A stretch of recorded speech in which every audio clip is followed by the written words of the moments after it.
So I recently have had a taste of my own medicine. I have a 13-year-old daughter.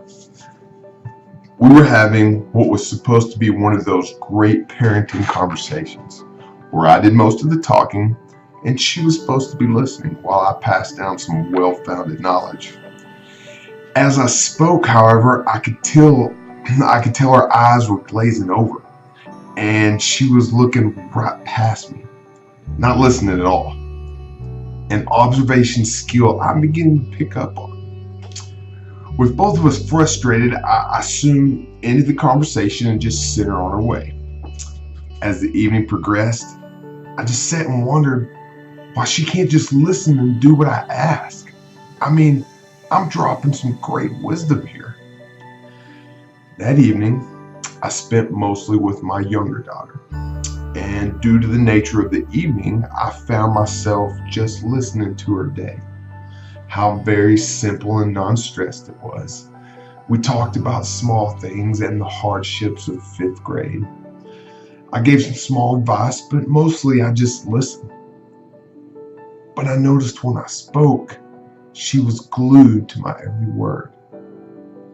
And it baffled me at first. I thought, at what point did I lose the ability to communicate with my older daughter, who not long ago was where my younger daughter was? Then it hit me. I hadn't even listened to her yet. Sadly, it had been a couple months or even longer since I had sat down with my older daughter and just asked her how things were. So that night I went into her room. I sat down on her bed and I just said, okay, you start talking. I'm just going to sit here and listen.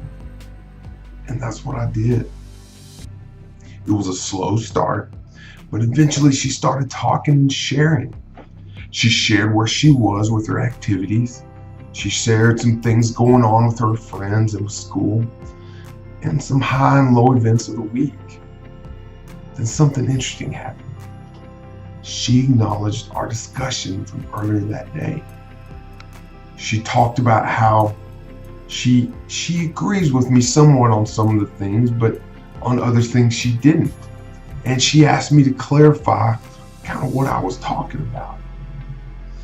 By the end of the conversation, she acknowledged that she knew what I wanted of her. And we were able to address her concerns. But first, she had to be heard.